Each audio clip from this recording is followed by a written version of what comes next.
सभी साथियों को राम राम। स्वागत है आप सभी का आपके अपने YouTube channel GK GS by Harish Bhardwaj official YouTube channel के अंदर।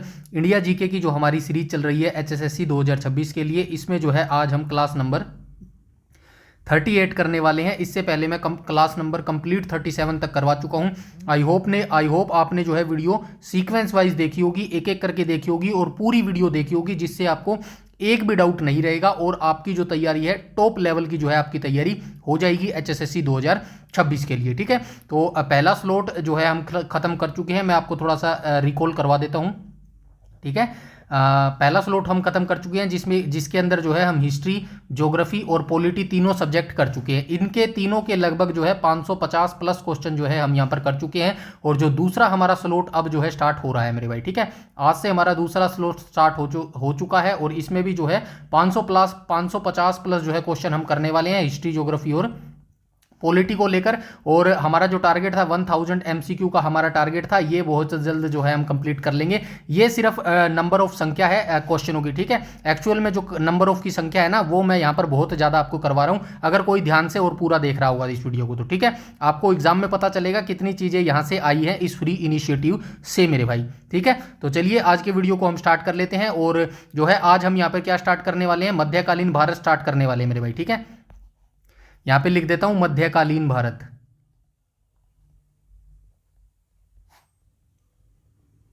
जो हमारा फर्स्ट स्लॉट था ना, उसके अंदर जो है आधुनिक भारत, नए भारत जो था वो ऑलमोस्ट हम देख चुके हैं। अब जो है मध्यकालीन भारत हम यहाँ पर स्टार्ट कर रहे हैं और मध्यकालीन भारत में जो है दिल्ली सल्तनत पूरा हम खत्म कर देंगे इस वीक के अंदर। ठीक है, तो ये वीक आपका काफी इंपॉर्टेंट है। एसएससी, रेलवे और HSSC के अंदर जो है डायरेक्ट क्वेश्चन पूछता है दिल्ली सल्तनत के अंदर से। ठीक है, तो इस वीडियो सीरीज को और इस वीडियो को पूरा अंत तक जरूर देखिएगा और वीडियो अच्छी लगे तो वीडियो को लाइक कर दिया करो और वीडियो को शेयर कर दिया करो मेरे भाई। ठीक है, इतना सा काम आप मेरे लिए कर दिया करो और टेलीग्राम चैनल ज्वाइन कर लेना, वहां पर आपको सारी PDF जो है बिल्कुल फ्री में मिल जाएगी मेरे भाई। ठीक है, तो यहां से जो है मोहम्मद गोरी से हम स्टार्ट कर रहे हैं, क्योंकि दिल्ली सल्तनत जो है इसी के बाद शुरू होगी। ठीक है, मोहम्मद गोरी का जो गुलाम था कौन था, कुतुबुद्दीन ऐबक था, वही जो है गुलाम वंश की स्थापना डालेगी। वो स्टार्ट करने से पहले थोड़ा सा मोहम्मद गोरी के बारे में भी जानना बेहद जरूरी है मेरे भाई। ठीक है, तो मोहम्मद गोरी के बारे में मैं यहाँ पर थोड़ा सा चीजें आपको लिख कर बता देता हूँ मेरे भाई। ठीक है, 1 सेकेंड।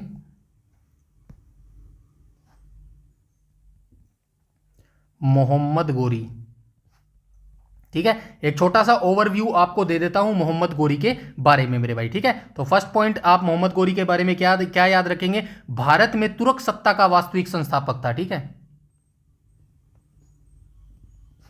भारत में तुर्क शक्ति कह लो या फिर तुर्क सत्ता कह लो। ठीक है, वास्तविक संस्थापक, वास्तविक।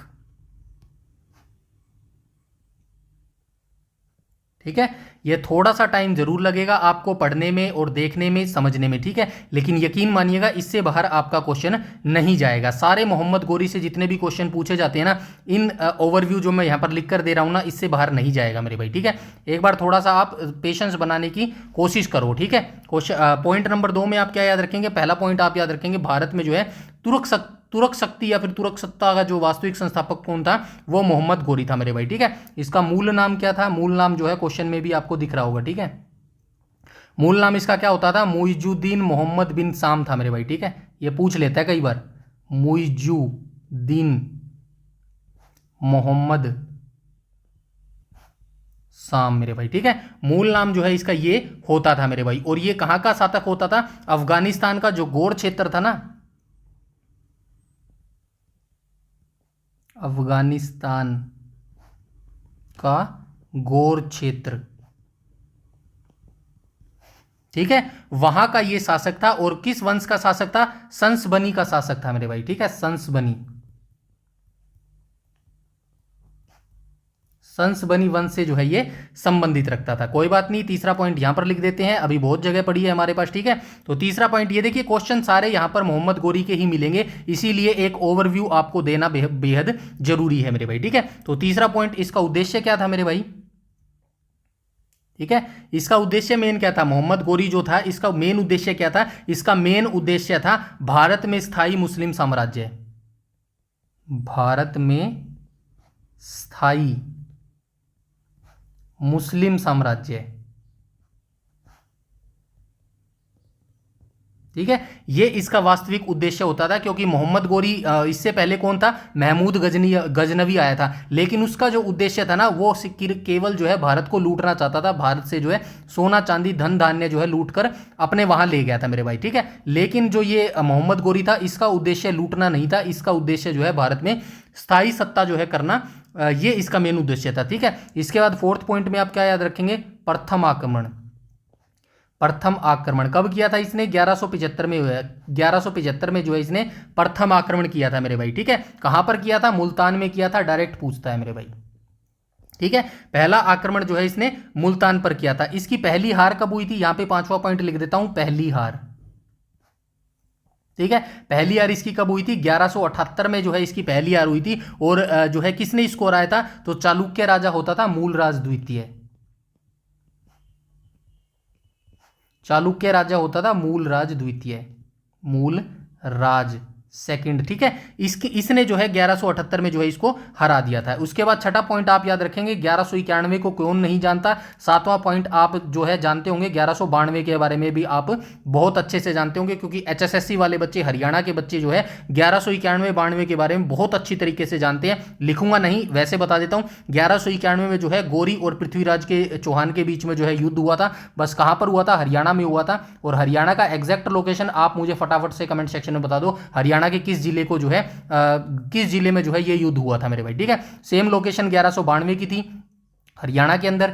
ठीक है, और पहला जो युद्ध था उसके अंदर कौन जीता था, उसके अंदर जो है चौहान जीता था। ठीक है, पृथ्वीराज चौहान जीता था, पृथ्वीराज चौहान जीता था, और दूसरे युद्ध में जो है गोरी जीत गया था मेरे भाई। ठीक है, दोनों में एक कॉमन चीज थी, कौन था, जयचंद कॉमन था।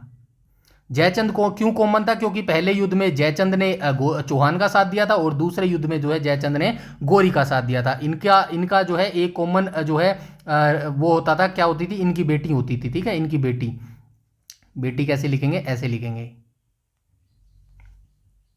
बेटी। बेटी का नाम क्या था, संयुक्ता बेटी का नाम था। बस लव स्टोरी तो आप सभी जानते हो, सब कुछ उजाड़ के रख देती है, खैर उस बारे में हम बात नहीं करेंगे। ठीक है, फिर जयचंद ने 1194 माफ कीजिएगा 1192 में जो है किसका मोहम्मद गोरी का साथ दिया, और जो है वहां से वो पृथ्वीराज चौहान हार गया मेरे भाई। ठीक है, फिर इसने जयचंद ने सोचा भाई ये मैंने इसका साथ दिया, ये मुझे इनाम देगा, तो बिल्कुल दिया इसने इनाम। कहाँ दिया, 1194 में दिया। 1194 में क्या युद्ध हुआ था, चंदावर का युद्ध हुआ था। ठीक है, चंदावर का युद्ध हुआ था, और इस युद्ध में जो है इसने किसको मार दिया था, तो जयचंद गढ़वाल को जो है इस युद्ध में इसने मार दिया था मेरे भाई। ठीक है, उसके बाद 9वां पॉइंट आप क्या याद रखेंगे, 9वां पॉइंट आप याद रखेंगे, इसने सिक्कों पर किस माता को गुदवाया था, सिक्कों पर इसने जो है देवी लक्ष्मी की आकृति गुदवाई थी, देवी लक्ष्मी की। यह क्वेश्चन डायरेक्ट पूछता है भाई, किस देवी या देवता की जो है मोहम्मद गोरी ने अपने सिक्कों पर जो है आकृति खुदवाई थी, तो देवी लक्ष्मी की आकृति जो है इसने अपने सिक्कों पर गुदवाई थी भाई। ठीक है, 10th पॉइंट आप क्या याद रखेंगे, 10th पॉइंट पर याद रखेंगे भाई, गोरी का जो है इसका अपना कोई पुत्र नहीं होता था, इसलिए जो है गुलामों पर इसने भरोसा किया था, और जो है वफादार जो इसके गुलाम होते थे, कौन होते थे, ऐबक जो है इसका वफादार गुलाम होता था मेरे भाई। ठीक है, उसके बाद आप क्या याद रखेंगे, उसके बाद आप याद रखेंगे कुतुबुद्दीन की ऐबक की नियुक्ति इसने कहाँ की थी, यहां पे लिख देता हूं, कुतुबुद्दीन की नियुक्ति। तो कुतुबुद्दीन की नियुक्ति इसने की थी तराइन की जीत के बाद। जो है गोरी ने अपना भारतीय प्रतिनिधित्व, गवर्नर जो है इसको नियुक्त कर दिया था भाई, भारत का गवर्नर। ठीक है, भारत का गवर्नर, यहां पे लिख देता हूं भारत। ठीक है, तो भारत का गवर्नर जो है इसको नियुक्त कर दिया था, जो है ये तराइन की जो जीत हुई थी ना 1192 में, इस जीत के बाद मेरे भाई। ठीक है, उसके बाद जो है 11वें पॉइंट में यहां पे लिख देता हूं 11वां पॉइंट, इसका एक और गुलाम होता था जिसका नाम होता था बख्तियार खिलजी, बख्तियार खिलजी। और बख्तियार खिलजी ने किसको जीता था, बिहार बंगाल को जीता था मेरे भाई। ठीक है,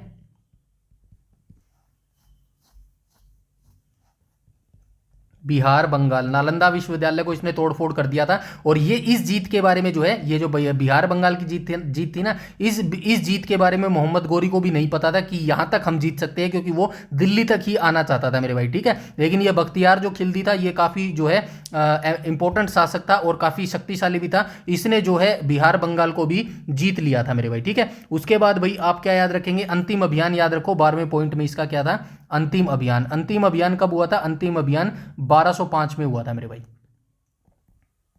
अंतिम अभियान कब हुआ था? 1205 में हुआ था। और किसके खिलाफ हुआ था? तो गोरी का अंतिम मुकाबला पंजाब की खोखर जनजाति के खिलाफ हुआ था भाई। खोखर जनजाति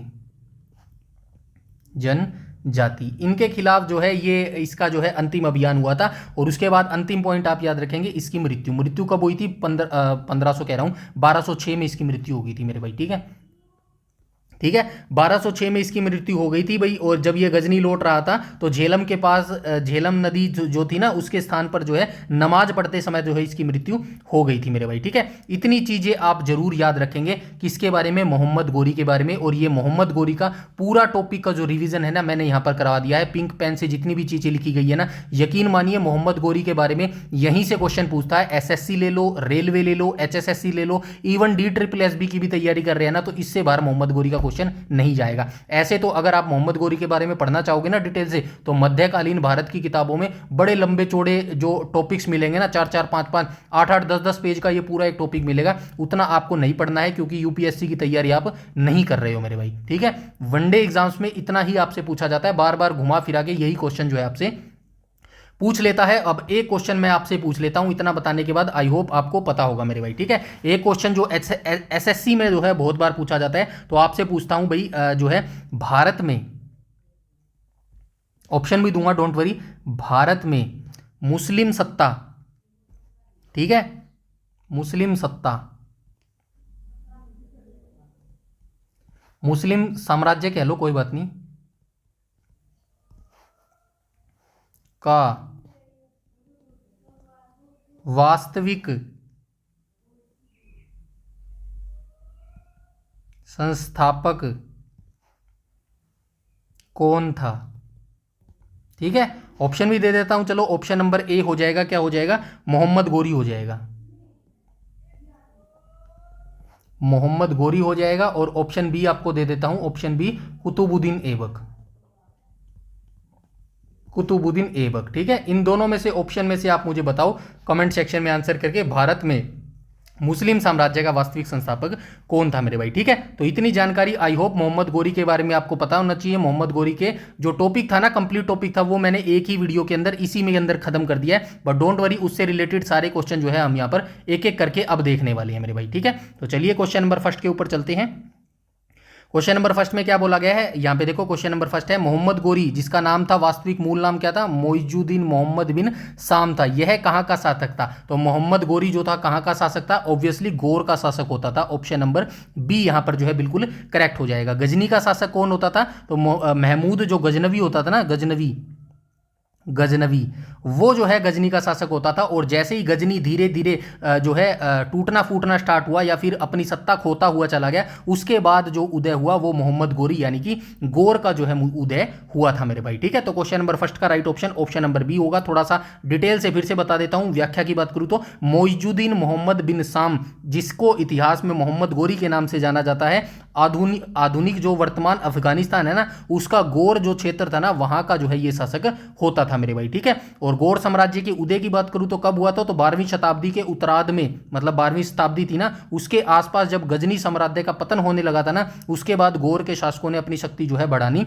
शुरू की थी भाई। सबसे पहले जो गौर साम्राज्य था ना, या फिर मोहम्मद गोरी था, इसने किसको जीता था? गजनी को ही जीता था मेरे भाई। ठीक है, गोरी ने सबसे पहले गजनी के ऊपर अधिकार जो है किया था मेरे भाई। ठीक है, उसके बाद ये भारत के अपने सैन्य अभियानों का विस्तार किया था, यानी कि जो मोहम्मद गोरी था ना, इसने पहले किसको जीता? गजनी को जीता। और उसके बाद जो है ये भारत की तरफ बढ़ने लगा। और भारत की तरफ बढ़ने का इसका उद्देश्य क्या था? यहाँ पे डिटेल से मैंने बताया। इसका मेन उद्देश्य जो है धन लूटना नहीं था। इसका मेन उद्देश्य था भारत में वास्तविक सत्ता जो है स्थापित करना, जो है इसका मेन उद्देश्य होता था मेरे भाई। ठीक है, यहाँ तक सारी चीजें क्लियर है। आई होप यहाँ तक सारी चीजें क्लियर हो गई होंगी। ये क्वेश्चन नंबर फर्स्ट का जो है व्याख्या आप यहाँ से पढ़ लीजिएगा मेरे भाई। ठीक है, हम चलते हैं क्वेश्चन नंबर सेकंड के ऊपर। क्वेश्चन नंबर सेकंड में बोला गया है, मोहम्मद गोरी ने भारत पर अपना पहला आक्रमण 1175 ईस्वी में किस शहर पर किया था? तो डायरेक्ट आपसे क्वेश्चन, जरूरी नहीं है कि यही पूछा जाए किस शहर पर किया था, डायरेक्ट आपसे ये क्वेश्चन पूछा जाएगा, बताइए मोहम्मद गोरी ने अपना पहला आक्रमण कब किया था? 1175 में इसने पहला आक्रमण किया था। कहां पर किया था? मुल्तान पर किया था। ऑप्शन नंबर ए यहां पर बिल्कुल करेक्ट हो जाएगा मेरे भाई, ठीक है। मोहम्मद गोरी ने भारत पर अपना पहला जो हमला था ना मुल्तान पर किया था, और उस समय जो है उस समय पर वहां का, कहाँ का, ये मुल्तान का शासक कौन होता था? करामाथी जो है, करामाथी संप्रदाय के मुस्लिम शासकों का जो है वहां पर शासन होता था मेरे भाई, ठीक है। यहां तक आई बात समझ में। उसके बाद एक और चीज याद रखिए, गोरी जो है ना, गोरी की रणनीति क्या थी, मतलब कहां से वो जो है भारत के अंदर प्रवेश किया गया था? तो खैबर दर्रा जो था होता था ना, वहां की बजाय वो गोमल दर्रे का जो है उसने रास्ता चुना था मेरे भाई, ठीक है। तो ये जो है पूछा जाता है, ये याद रखना, खैबर दर्रे से वो नहीं आया। ऑप्शन में देगा आपको खैबर दर्रा भी देगा और गोमल दर्रा भी देगा, लेकिन वो खैबर दर्रे से नहीं आया, वो गोमल दर्रे के रास्ते से जो है भारत में प्रवेश कर गया था मेरे भाई, ठीक है। यहां तक सारी चीजें क्लियर है। यहां पे लिखा भी होगा, ये देखो, मोहम्मद गोरी ने 1175 ईस्वी में गोमल दर्रे से होकर भारत में प्रवेश किया और सबसे पहले मुल्तान को उसने जीता था मेरे भाई। यहां तक सारी चीजें आई होप क्लियर होनी चाहिए। उसके बाद हम चलते हैं आगे मेरे भाई, ठीक है। उसके बाद यहाँ पे कुछ और ऑप्शन दिए गए हैं। तो लाहौर की बात करूँ तो लाहौर को इसने कब जीता था भाई? लाहौर को जो है 1179 हाँ 1180 ना, 1179, ठीक है, 1179 आएगा। 1179 में जो है पेशावर पर विजय प्राप्त कर ली थी मेरे भाई, ठीक है ना। पेशावर कहाँ पर है? लाहौर के अंदर है, याद रखना, ठीक है। ये पेशावर यहाँ पे लिखा गया है, ठीक है। उसके बाद हम बात करते हैं आगे, और दिल्ली, यहाँ पे दिल्ली के बारे में तो आप सभी जानते हैं। दिल्ली के बारे में द्वितीय युद्ध जीता था। वैसे 2 युद्ध हुए थे, 1191 और 1192, ठीक है। 1191 और 1192, 91 में ये हार गया था और 92 में ये जीत गया था मेरे भाई, ठीक है। यहां तक सारी चीजें क्लियर हुई। पेशावर में क्या हुआ था? 1179 आएगा यहाँ पे, ठीक है। ये पेशावर नहीं आएगा, लाहौर है यहाँ पे। लाहौर में कब जीता था? 1186 में जीता था ये। यहां तक सारी चीजें क्लियर है। आई होप यहां तक सारी चीजें जो है क्लियर होनी चाहिए। इसके बाद हम चलेंगे क्वेश्चन नंबर 3 के ऊपर मेरे भाई। आराम से इस वीडियो को देखना, 1 से 2 बार या फिर 3 बार देख लेना, इससे बाहर नहीं जाएंगे क्वेश्चन मेरे भाई, समझ रहे हो बात को। चलिए आगे चलते हैं, क्वेश्चन नंबर 3 को देख लेते हैं। 3 में क्या बोला गया? 1178 ईस्वी में गुजरात के किस शासक ने कायदरा के युद्ध में मोहम्मद गोरी को करारी शिकस्त दी थी? ऊपर बात करके आए थे ना, 1178 ईस्वी में पहली बार जो है ये मोहम्मद गोरी हारा था भारत के अंदर, ठीक है। गुजरात का शासक था, यानी कि गुजरात में हारा था। किसने इसको हराया था? भीम द्वितीय या फिर कह लो मूलराज द्वितीय ने जो है इसको हराया था मेरे भाई, ठीक है। शॉर्ट एक्सप्लेनेशन बहुत छोटा सा है, कोई बात नहीं है, मैं इसके बारे में वैसे बता देता हूं, एक्सप्लेनेशन आप पढ़ लेना, ठीक है। कायदारा का युद्ध कब हुआ था? आपसे डायरेक्ट पूछेगा कायदारा का युद्ध, कायदरा आएगा, कायदरा का युद्ध कब हुआ था? 1178 में हुआ था, ठीक है। किस किस के बीच में हुआ था? तो ये मूलराज द्वितीय और जो है मोहम्मद गोरी के बीच में हुआ था, और मोहम्मद गोरी जो है इसके अंदर हार गया था मेरे भाई, ठीक है। और ये कायदरा जो है कहां पर अवस्थित है? तो ये कायदरा माउंट आबू के पास स्थित है मेरे भाई, ठीक है। माउंट आबू, ठीक है, माउंट आबू के पास जो है ये स्थित है मेरे भाई, ठीक है। और ये कौन से राजा होते थे? ये जो आया है ना यहाँ पे मूलराज द्वितीय, कहाँ गया है ये मूलराज द्वितीय? ये है ना मूलराज द्वितीय। ये कौन सा शासक होता था? ये चालुक्य राजा होता था मेरे भाई, ठीक है। चालुक्य जो है ये राजा होता था मेरे भाई, ठीक है। यहां तक सारी चीजें क्लियर है। उसके बाद हम चलते हैं आगे चलते हैं, ठीक है। आगे चलते हैं और चलते हैं क्वेश्चन नंबर 4 के ऊपर। वैसे और भी यहाँ पे दिए गए हैं, चलिए कोई बात नहीं। जयचंद के बारे में आप सभी जानते हैं। 1194 में जो है पृथ्वीराज चौहान को इसने 1191 और 1192 में 2 युद्ध लड़े थे। जयचंद को इसने 1194 में जो है हरा दिया था मेरे भाई, ठीक है। और राजा भोज की बात करूँ तो ये राजा भोज कौन से शासक होते थे? 11वीं सदी के ये शासक होते थे, और ठीक है। और जो मोहम्मद गोरी था ना, उसके साथ इनका कोई संबंध नहीं था मेरे भाई, वैसे ही ऑप्शन दिया गया, ठीक है। आगे चलते हैं, क्वेश्चन नंबर 4 को देख लेते हैं। 4 में क्या बोला गया? तराइन का प्रथम युद्ध 1191 में किन के बीच लड़ा गया था? सारी चीजें आपको याद रखनी है। आपसे किसी भी तरीके का क्वेश्चन पूछ सकता है, बताइए तराइन का प्रथम युद्ध कब हुआ? 1191 में हुआ। बताइए तराइन का प्रथम युद्ध जो है 1191 में भारत के किस राज्य में हुआ? ठीक है, लिख देता हूं यहाँ पे, ठीक है। तराइन के बारे में लिख देता हूं, ठीक है। 1191, ठीक है। किसके साथ हुआ? मोहम्मद गोरी के साथ। कहां पर हुआ? हरियाणा में। कहां पर हुआ? करनाल में, ठीक है। ये सारी चीजें क्लियर है, ठीक है। हरियाणा के करनाल में ये हुआ था मेरे भाई, ठीक है। 1191 वाला युद्ध, और इसमें जो है मोहम्मद गोरी हार गया था, ठीक है। मोहम्मद गोरी हार गया था। तो ये प्रथम युद्ध किस किस के बीच में हुआ था? मोहम्मद गोरी और पृथ्वीराज चौहान के बीच में हुआ था। ऑप्शन नंबर बी यहाँ पर बिल्कुल करेक्ट हो जाएगा, ठीक है। मोहम्मद गोरी और जयचंद के बीच में कब युद्ध हुआ था? 1194 में हुआ था, ठीक है। 1194 में हुआ था चंदावर का युद्ध, ठीक है, चंदावर का युद्ध हुआ था। यहाँ पर क्या हुआ था, 1191 और 1192 दो युद्ध हुए थे मेरे भाई। यहाँ तक सारी चीज़ें क्लियर है। आई होप यहाँ तक सारी चीज़ें जो है क्लियर होनी चाहिए मेरे भाई, ठीक है। और युद्ध का कारण क्या था, तो युद्ध का कारण यही था भाई, मोहम्मद गोरी और पृथ्वीराज के बीच जो है विवाद की मुख्य जड़ क्या थी, भटिंडा का जो किला था ना, उस जिसे गोरी ने जीत लिया था, वो एक वजह थी मेरे भाई, ठीक है। भटिंडा का किला होता था, उसको जो है गोरी ने जीत लिया था और वही विवाद की जड़ थी मेरे भाई। परिणाम आपको मैंने बता दिया, पृथ्वीराज चौहान जो है ये निर्णायक तरीके से जो है जीत गया था मेरे भाई, ठीक है। उसके बाद ये मार देता तो यहीं पर सही रह जाता। 1191 में यार इसको छोड़ दिया, वही हमारे जो भारत के राजा होते थे वो थोड़े से इमोशनल होते थे, उन्होंने सोचा यार घायल आदमी को क्या मारना है, छोड़ दे, जान दे यार। लेकिन फिर वही बात है, ये दोबारा लौट के आया 1192 में और इसने जो है पृथ्वीराज चौहान को निपटा दिया मेरे भाई, ठीक है। यहां तक सारी चीजें क्लियर है। आई होप यहां तक सारी चीजें जो है क्लियर होनी चाहिए। एक ऑप्शन यहाँ पे दिख रहा है महमूद गजनवी और आनंदपाल आपको दिख रहा है, इनके बीच में एक युद्ध हुआ था मेरे भाई, ठीक है। वैसे गजनवी का ये टॉपिक नहीं है, हम गोरी की बात कर रहे हैं, बट कोई बात नहीं, एक क्वेश्चन आ गया तो इसको देख लेते हैं, क्या पता पूछ ले मेरे भाई, ठीक है। तो आपसे डायरेक्ट क्या पूछा जाएगा, बताइए वहिंद का युद्ध कब हुआ था, ठीक है। वहिंद का युद्ध तो डायरेक्ट आप बताएंगे 1008 में जो है ये युद्ध हुआ था। वहिंद का युद्ध कब हुआ था, 1008 में हुआ था।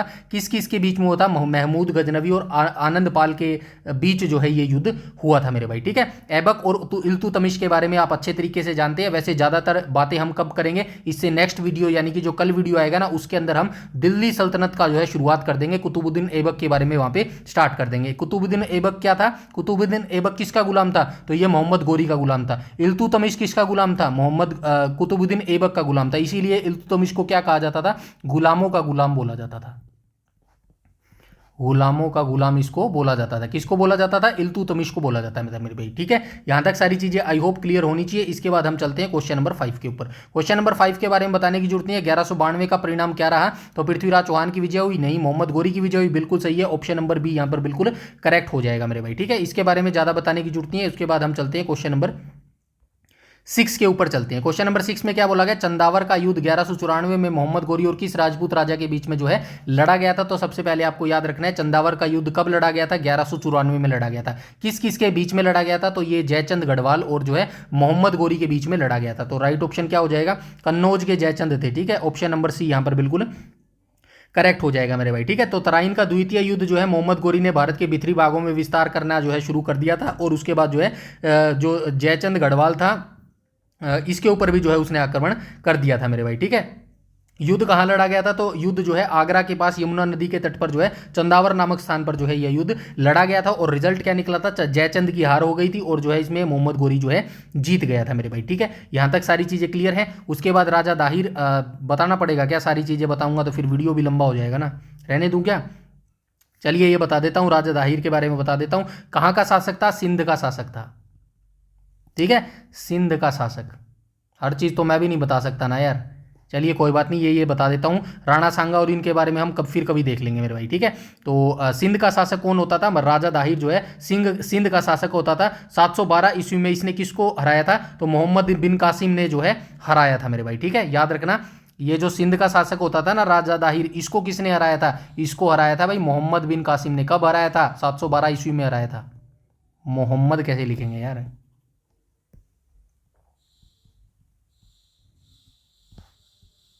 मोहम्मद बिन कासिम मेरे भाई, ठीक है। यहां तक सारी चीजें क्लियर हैं। आई होप यहां तक सारी चीजें क्लियर हो गई होंगी। आपसे डायरेक्ट पूछा जाएगा, बताइए सिंध का शासक जो है कौन होता था 711 के आसपास, ठीक है। तो आप बताएंगे राजा दाहिर का उस समय शासन होता था, और राजा दाहिर को किसने हराया था, मोहम्मद बिन कासिम ने हराया था, ठीक है। यहां तक सारी चीजें क्लियर है। आगे चलते हैं, क्वेश्चन नंबर 7 को देख लेते हैं। क्वेश्चन नंबर 7 के अंतर्गत बोला गया है, मोहम्मद गोरी के उस सेनापति का नाम क्या था जिसे बंगाल और बिहार पर विजय प्राप्त की और नालंदा विश्वविद्यालय को नष्ट कर दिया था। एक चीज मैं बता देता हूं, ऊपर जो मैंने 12-13 पॉइंट्स बताए थे ना मोहम्मद गोरी के बारे में, मोहम्मद गोरी के टॉपिक के बारे में ओवरव्यू, सारे क्वेश्चन यकीन मानिएगा एसएससी, रेलवे, HSSC, DSSS इस 12-13 पॉइंट से पूछे जाते हैं, घुमा फिरा के पूछ लेता है बस वो, ठीक है। अगर ये 12-13 पॉइंट जो है आप अच्छे तरीके से अपने दिमाग में सेट कर लेते हो ना, मोहम्मद गोरी से इससे बाहर नहीं जाएगा मेरे भाई क्वेश्चन, ठीक है। तो अभी मैंने बताया था बंगाल बिहार की तरफ इसने किसको भेजा था, बख्तियार खिलजी को भेजा था। यहां पे देखो इख्तियारुद्दीन बख्तियार खिलजी जो है ये शासक होता था। ऑप्शन नंबर सी यहाँ पर जो है बिल्कुल करेक्ट हो जाएगा। ठीक है, बख्तियार जो खिलजी था मोहम्मद गोरी का एक साधारण सैन्य कमांडर होता था। इसने जो है गोरी की अनुमति से मतलब गोरी ने इसको आज्ञा दी थी और उसके बाद जो है इसने विस्तार करना शुरू किया। 1204 से 5 ईस्वी के दौरान जो है बिहार और बंगाल पर जो है इसने आक्रमण कर दिया था मेरे भाई। ठीक है, 1204-5 के आसपास इसने किया था। ठीक है, यहां तक सारी चीजें क्लियर है। उसके बाद जो है इसने नालंदा विश्वविद्यालय और विक्रमशिला पर जो है हमला किया था, वहां के पुस्तकालय को जला दिया था और भिक्षुओं की जो है इसने हत्या कर दी थी। काफी सारा लूट मतलब तहस नहस कर दिया था मेरे भाई। कितने सारे हमारे जो ऐतिहासिक स्रोत होते थे मेरे भाई वो सारे इसने जलाकर राख कर दिए थे। यकीन मानो अगर वो स्रोत हमारे पास होते तो कितना और जानकारियों का हमारे पास भंडार होता मेरे भाई।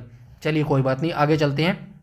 ठीक है, इल्तुतमिश के बारे में आप सभी जानते हैं। इल्तुतमिश कौन होता था? इल्तुतमिश जो है आगे आपको मिलेगा मेरे भाई। ठीक है, रजिया सुल्तान किसकी बेटी होती थी? इल्तुतमिश की ही बेटी होती थी मेरे भाई। ठीक है, इल्तुतमिश के बाद जो है इसका एक बेटा होता था जो कि निकम्मा होता था और उसके बाद जो है सत्ता रजिया सुल्तान के ही आगे आई थी। 1236 से 40 तक जो है रजिया सुल्तान ने शासन किया था और हरियाणा के कैथल में जो है इसकी मृत्यु कर दी गई थी। किसकी? रजिया सुल्तान की मेरे भाई। ठीक है, यहाँ तक सारी चीजें क्लियर है। 1206 के बाद कुतुबुद्दीन ऐबक ने जो है गुलाम वंश की स्थापना डाली थी, गुलाम वंश की स्थापना की थी और गुलाम वंश का वास्तविक संस्थापक की अगर बात करें ना तो इल्तुतमिश आप बताएंगे वास्तविक संस्थापक मेरे भाई। यहां तक सारी चीजें क्लियर हुई? आई होप हुआ होगा कुछ तो क्लियर हुआ होगा मेरे भाई।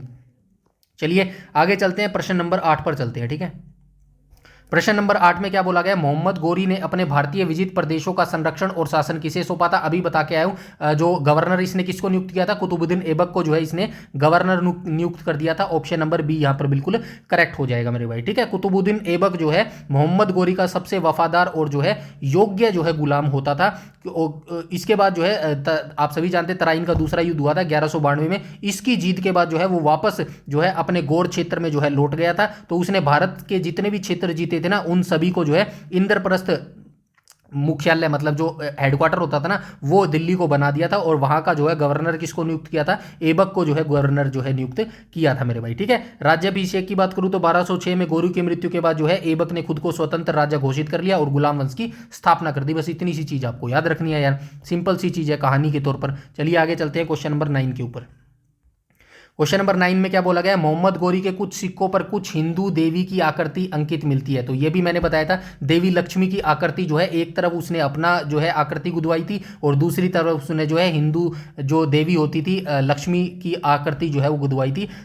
राइट ऑप्शन जो है ऑप्शन नंबर बी हो जाएगा मेरे भाई। ठीक है, सिक्कों की विशेषता क्या थी तो थोड़ा सा बता देता हूं। मोहम्मद गोरी ने भारत के विजय के बाद जो है सोने के सिक्के चलाए थे और उनकी एक तरफ जो है देवी लक्ष्मी की जो है आकृति जो है अंकित करवाई थी। दूसरी तरफ क्या किया था? मतलब कि एक सिक्कों के दो पहलू होते हैं ना, एक सिक्का ये हो गया, एक साइड ये होगी और एक साइड इसके पीछे वाली होगी। एक साइड पे तो उसने देवी लक्ष्मी की आकृति गुदवा दी थी और दूसरी तरफ इसने क्या लिखा हुआ था? दूसरी तरफ जो है देवनागरी में इसने जो है मोहम्मद गोरी का नाम मोहम्मद बिन साम जो है लिखा हुआ था मेरे भाई। ठीक है, यहां तक सारी चीजें जो है क्लियर होनी चाहिए। ठीक है, आगे चलते हैं मेरे भाई। अच्छा ये और याद रखना, उस समय इन सिक्कों को किस नाम से पुकारा जाता था? देहलीवाल के नाम से। ठीक है, देहलीवाल के नाम से इन सिक्कों को जाना जाता था।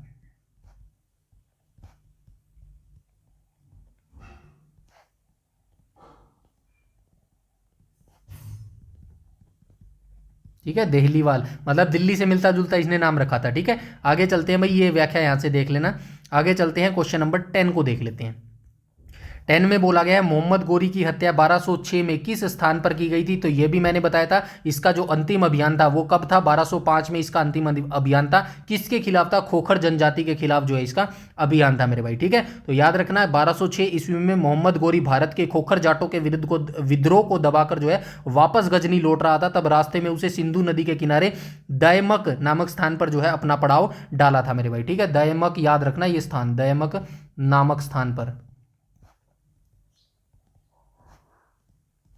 पड़ाव डाला। ठीक है, अंतिम समय में जो है इसने यहीं पर अपना पड़ाव डाला था। और हत्या की बात करूं तो शाम की नमाज जब ये पढ़ रहा था ना तो कुछ हमलावर आए और जो है इस पर जो है हमला कर दिया और अचानक जो है इसकी मृत्यु हो गई वहीं पर। बस ये चीज जो है आपको याद रखना है। 1206 में मतलब इस समय जब 1204, 5, 6 के आसपास जो था ना खोखर जनजाति होती थी और जो जाटो होते थे ना उस समय ये काफी विद्रोह करते थे, तो उन्हीं के द्वारा जो है इसको मार डाला गया था 1206 के अंदर मेरे भाई। ठीक है, तो ये याद रखना, एग्जैक्ट लोकेशन दे रखी है दयमक सिंधु नदी के तट पर मेरे भाई। ठीक है, ऑप्शन नंबर सी यहां पर बिल्कुल करेक्ट हो जाएगा। नेक्स्ट क्वेश्चन पर चलते हैं। क्वेश्चन नंबर, ये देखो लिखी भी गई है यहाँ पे, मार्च 1206 में जब गोरी गजनी लौट रहा था तब झेलम नदी के पास, झेलम नहीं आएगा, सिंधु नदी आएगी भाई। ये क्या कर दिया यहाँ पे, ठीक है, 1 सेकंड भाई, ठीक है, ये सिंधु ही आएगी भाई, ठीक है।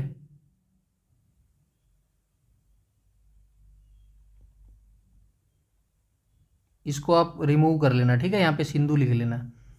वैसे कई जगह आपको जो है झेलम भी दिखा दिखा मिलेगा, क्योंकि ये पंजाब की वजह से जो है झेलम नदी यहाँ पर आपको देखने को मिलती है, ठीक है। लेकिन एग्जैक्ट जो प्रमाणिक स्रोत कुछ इतिहासकारों के द्वारा बताया गया, तो ये सिंधु नदी ही आती है मेरे भाई, ठीक है। आगे चलते हैं, क्वेश्चन नंबर 11 को देख लेते हैं। क्वेश्चन नंबर 11 की बात करें तो पृथ्वीराज रासो के अनुसार पृथ्वीराज चौहान ने मोहम्मद गोरी को किस कौशल से मारा था। तो पृथ्वीराज रासो के अनुसार पृथ्वीराज चौहान ने मोहम्मद गोरी के किस कौशल से मारा था। तो ये थोड़ा सा अजीब सा है, क्योंकि पृथ्वीराज चौहान तो मोहम्मद गोरी ने मारा था पृथ्वीराज चौहान को। ये थोड़ा सा जो पृथ्वीराज चौहान का दरबारी कवि होता था ना, कौन होता था भाई, चंद्रबरदाई होता था, ठीक है। इसने अपनी पुस्तक पृथ्वीराज रासो में ऐसा बताया था कि शब्द बेदी बाण, ठीक है। तो ऑप्शन नंबर बी यहाँ पर बिल्कुल करेक्ट हो जाएगा मेरे भाई, ठीक है।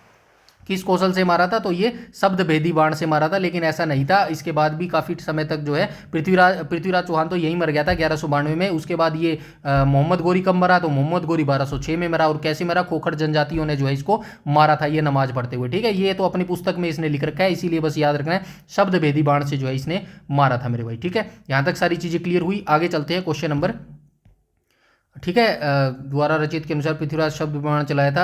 ये देखो यहाँ पे लिखा गया है ना, ये देखो, चंद्रबरदाई द्वारा रचित पृथ्वीराज रासो के अनुसार पृथ्वीराज ने शब्द भेदी बाण चलाकर गोरी की हत्या की थी। हालांकि ऐतिहासिक प्रमाण एनसीईआरटी तालिका बताते हैं कि गोरी की मृत्यु 1206 में हुई थी मेरे भाई, ठीक है। ये थोड़ी सी आप चीजें जो है याद रखना, थोड़ा सा समझ के लिए जरूरी है मेरे भाई, ठीक है। आगे चलते हैं क्वेश्चन नंबर 12 के ऊपर। 12 में क्या बोला गया, मोहम्मद गोरी और महमूद गजनवी के बीच मुख्य अंतर क्या था। तो मोहम्मद गोरी और महमूद गजनवी के बीच में सिर्फ एक ही अंतर था। मोहम्मद गोरी क्या था, वो जो है वास्तविक सत्ता स्थापित करना चाहता था भारत के अंदर। लेकिन जो महमूद गजनवी था, ये क्या करता था, ये एक लुटेरा था, भारत से जो है धन सामान सोना चांदी सब कुछ जो है लूट कर अपने क्षेत्र में ले जाता था। तो बस यही अंतर था, गजनवी साम्राज्य बनाना चाहता था, गोरी केवल धन चाहता था। गोरी साम्राज्य स्थापित करना चाहता था, गजनवी केवल धन लूटना चाहता था। ऑप्शन नंबर बी यहां पर बिल्कुल करेक्ट हो जाएगा, ठीक है। मोहम्मद गोरी क्या चाहता था, साम्राज्य स्थापित करना चाहता था मेरे भाई, ठीक है। इसके बाद हम चलते हैं आगे, क्वेश्चन नंबर 13 को देख लेते हैं।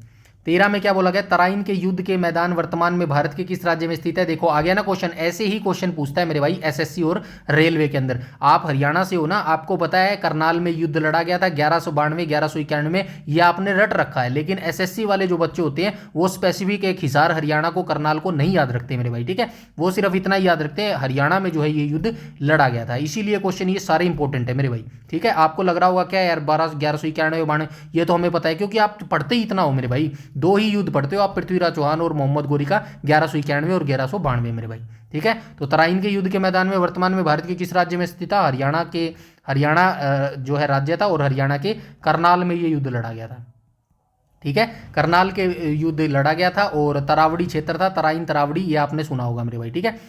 क्वेश्चन नंबर 14 को देख लेते हैं। 14 में क्या बोला गया है, तराइन के योद्धा का आंखों देखा वर्णन किस समकालीन इतिहास की पुस्तक तबाकत ए नासिरी में मिलता है। तो तराइन के युद्ध का जो आंखों देखा वर्णन है, जैसे कि मैं अब दो बंदों की लड़ाई देख रहा हूं, मैंने अपनी आंखों से देखा है, अब इन दोनों का जो आंखों देखा हाल है ना, वो मैंने एक पुस्तक में लिख दिया है, जिसका नाम क्या है, तबाकत ए नासिरी में मिलता है। तो यहां पर यह पूछा गया किसका वर्णन मिलता है, अमीर खुसरो, मिनहाज ए सिराज, अल बरूनी या फिर फिरदौसी। राइट ऑप्शन क्या हो जाएगा, ऑप्शन नंबर बी यहां पर जो है राइट ऑप्शन हो जाएगा। तो तराइन के युद्ध को आंखों देखा वर्णन जो है ये मिनहाज ए सिराज जो इतिहासकार था, इसकी पुस्तक है तबाकत ए नासिरी, इसमें जो है आंखों देखा हाल मिलता है तराइन के युद्धों का मेरे भाई, ठीक है। यहां तक सारी चीजें आई होप क्लियर होनी चाहिए मेरे भाई, ठीक है। 1 सेकेंड।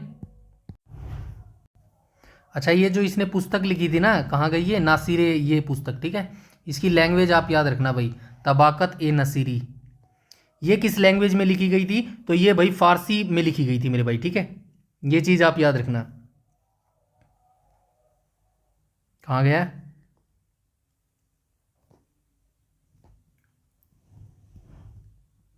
फारसी में जो है इस पुस्तक को लिखा गया था। ठीक है, उसके बाद हम चलते हैं आगे। और क्या याद कर सकते हैं इसके अंदर, चलिए अमीर खुसरो के बारे में याद रख सकते हैं। अमीर खुसरो को क्या बोला जाता था? तोता ए हिंद, तोता ए हिंद के नाम से जो है इसको जाना जाता था। अलबरूनी की बात करूं तो अलबरूनी के बारे में आप क्या याद रख सकते हैं? इसकी एक पुस्तक थी किताब उल हिंद, किताब उल हिंद इसकी पुस्तक होती थी। और ये किसके साथ भारत आया था? महमूद गजनवी के साथ।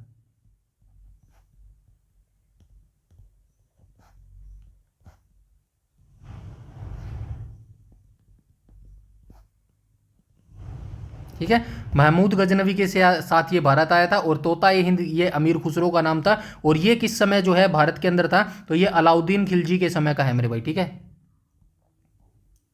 अलाउद्दीन खिलजी के समय का है ये।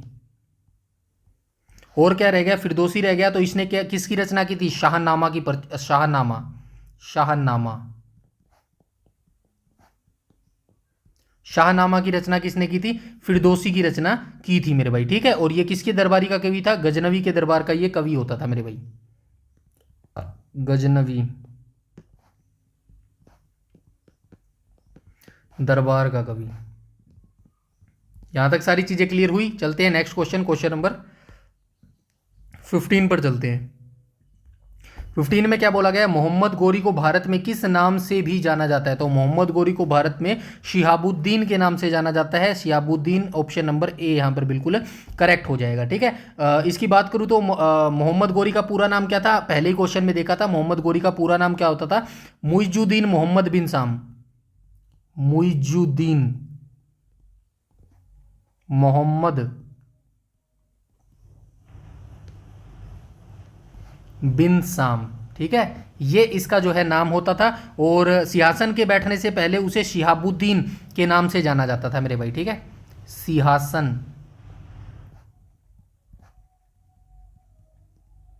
बैठने से पहले इसको किस नाम से जाना जाता था? शिहाबुद्दीन। यहां तक सारी चीजें क्लियर हुई। आगे चलते हैं मेरे भाई। शहंस-बनी वंश का शासक होता था ये हम पहले बात कर चुके हैं। यहाँ पे देखो शिहाबुद्दीन मोहम्मद गोरी, मुइजुद्दीन मोहम्मद बिन साम। ठीक है, क्वेश्चन नंबर 16 पर चलते हैं। क्वेश्चन नंबर 16 में बोला गया है तराइन के प्रथम युद्ध में पृथ्वीराज चौहान की सेना का सेनापति कौन होता था? क्वेश्चन नंबर 16 का राइट ऑप्शन क्या हो जाएगा? जयचंद हो जाएगा, सकंद हो जाएगा, गोविंद राय हो जाएगा। बिल्कुल गोविंद राय हो जाएगा। ऑप्शन नंबर सी यहां पर बिल्कुल करेक्ट हो जाएगा। तो दिल्ली का शासक था गोविंद राय और पृथ्वीराज चौहान का सामंत होता था मेरे भाई। ठीक है, याद रखना दिल्ली का जो शासक होता था ना, कौन होता था? गोविंद राय होता था। और ये पृथ्वीराज चौहान का जो है सामंत होता था। तराइन के प्रथम युद्ध 1191 में उसने अपनी अग्रिम जो नेतृत्व किया था उसी ने किया था 1192 में मेरे भाई। ठीक है, तो ये चीज़ आप याद रखना। और 1192 की जो युद्ध की घटना हुई थी, जो 1191 का युद्ध हुआ था, गोविंद राय और मोहम्मद गोरी का आमना सामना हुआ था। गोविंद राय के प्रहार से जो है जो गोरी है वो गंभीर रूप से घायल हो गया था, जिसके बाद जो है खिलजी सैनिक ने गोरी की जान बचाई और रणभूमि से ले गया मेरे भाई। ठीक है, ये जो अलाउद्दीन जो खिलजी आप देखोगे ना, आगे जाके आपको दिखेगा खिलजी, तो ये इसकी लेकर इसको भाग गया था मेरे भाई, बचा के लेके गया था। ठीक है, उसके बाद 1192 का युद्ध आप सभी जानते हैं भाई। 1192 में जो है ये मर गया था गोविंद राय, इसने भी युद्ध किया था और ये मर गए थे सारे। ठीक है, यहां तक सारी चीजें क्लियर हैं। आगे चलते हैं, क्वेश्चन नंबर 17 पर चलते हैं। 17 में बोला गया मोहम्मद गोरी के आक्रमण के समय दिल्ली पर किस वंश का शासन था? तो मोहम्मद गोरी ने जब आक्रमण किया था तो उस समय दिल्ली पर राजपूतों का चौहानों का शासक होता था, चौहान राजपूत। ठीक है, ऑप्शन नंबर बी यहाँ पर बिल्कुल करेक्ट हो जाएगा। ठीक है, 12वीं शताब्दी जब थी ना, तो उस समय जो है मोहम्मद गोरी ने भारत पर आक्रमण किया था। तो दिल्ली और अजमेरों पर जो है चहमान कहीं कहीं आपको देखने को मिलेगा, जिन्हें चौहान कहा गया है, उनका शासन होता था। ठीक है, आगे चलते हैं। और ये याद रखना, इतिहास क्या कहता है, जो दिल्ली है ना, दिल्ली, इसको पहले किस नाम से पुकारा जाता था? ढीलिका के नाम से पुकारा जाता था। और तोमर राजपूतों ने जो है इसको बसाया था मेरे भाई। ठीक है, 8वीं शताब्दी के अंदर। उसके बाद हम चलते हैं आगे देख लेते हैं क्वेश्चन नंबर 18, जो कि आज का हमारा लास्ट क्वेश्चन रहने वाला है। ठीक है, इसमें क्या बोला गया, मोहम्मद गोरी की मृत्यु के बाद उसके भारतीय साम्राज्य का स्वतंत्र उत्तराधिकारी कौन बना था, कुतुबुद्दीन ऐबक बना था। ऑप्शन नंबर सी यहाँ पर बिल्कुल करेक्ट हो गया। इसकी मृत्यु कब हुई थी, 1206 में इसकी मृत्यु हो गई थी। इसकी मृत्यु के बाद जो है कुतुबुद्दीन ऐबक ने अपने आप को स्वतंत्र जो है शासक घोषित कर दिया था। यहाँ से आप देख लेना। और यहीं से 1206 से जो है आपको किसकी शुरुआत हो गई थी, दिल्ली सल्तनत की शुरुआत हो गई थी मेरे भाई, ठीक है। दिल्ली सल्तनत की शुरुआत हो गई थी और दिल्ली सल्तनत जो है कल हम जो है स्टार्ट करने वाले हैं मेरे भाई, ठीक है। यहां तक सारी चीजें जो है क्लियर हो गई होगी। दिल्ली सल्तनत में आप देखोगे ये कहां तक जाएगा, पांच वंश थे इसके अंदर मेरे भाई, ठीक है। 5 वंश होते थे, पहले गुलाम वंश आएगा, फिर जो है आपको कौन सा देखने को मिलेगा, उसके बाद जो है और भी देखने को मिलेगा। अंतिम वंश कौन सा था, अंतिम वंश लोधी वंश था मेरे भाई, ठीक है। लोधी वंश था। इसको मारकर जो है, इसको कौन मारेगा, इसको आगे जाके बाबर मारेगा, ठीक है। इसको आगे जाके बाबर मारेगा और बाबर क्या करेगा, मुगल साम्राज्य की नींव डालेगा। ऐसे हम आगे चलेंगे मेरे भाई, ठीक है। तो ये दिल्ली सल्तनत के जितने 5 वंश है ना, पांचों वंशों को एक एक दिन में खत्म कर देंगे। यानी कि इस वीक और अगले वीक के मंडे ट्यूसडे तक हम पूरा दिल्ली सल्तनत खत्म कर देंगे मेरे भाई, ठीक है। तो पूरी वीडियो सीरीज आपको देखनी है, पूरे वीडियोज आपको देखने हैं, एवरीथिंग आपको देखना है। कहीं से कोई क्वेश्चन आपसे पूछा जा सकता है मेरे भाई, ठीक है। तो अपनी तैयारी अच्छे से करते रहो, लगातार तैयारी करते रहो, कंटिन्यूसली बनाई रखो, कंसिस्टेंसी बनाए रखो। बीच में ब्रेक करने की जरूरत नहीं है। ब्रेक करते ही आपकी जो मेहनत है ना वो पानी में मिल जाएगी मेरे भाई, ठीक है। बहुत जल्द आपको जो है मिलने वाला है कुछ भी पीएमटी पीएचडी डेट। बस नहीं मिल रहा तो वही कुछ बच्चे होते हैं जो सीक्वेंस तोड़ देते हैं मेरे भाई, ठीक है। और वहीं पर जो है उनका सिलेक्शन बहुत पीछे चला जाता है। तो आप अपनी तैयारी करते रहो, अच्छे से तैयारी करते रहो। कोई भी डाउट और क्वेरी या फिर कुछ भी सजेशन है ना, कमेंट सेक्शन में बता दिया करो। वैलिड लगेगा तो मैं तुरंत उसका जो है रिप्लाई जरूर करूंगा मेरे भाई, ठीक है। तो आज की वीडियो में इतना ही, मिलते हैं नेक्स्ट वीडियो में। बस वीडियो को लाइक कर दिया करो और वीडियो को शेयर कर दिया करो। बस इतनी सी जो है मेरे लिए कर दिया करो काम। और टेलीग्राम ज्वाइन कर लेना, जिससे जो है सारे नोटिफिकेशन, सारे PDF जो है आपको मिल जाएंगे मेरे भाई, ठीक है। तो इस वीडियो में इतना ही, मिलते हैं नेक्स्ट वीडियो में। तब तक के लिए धन्यवाद।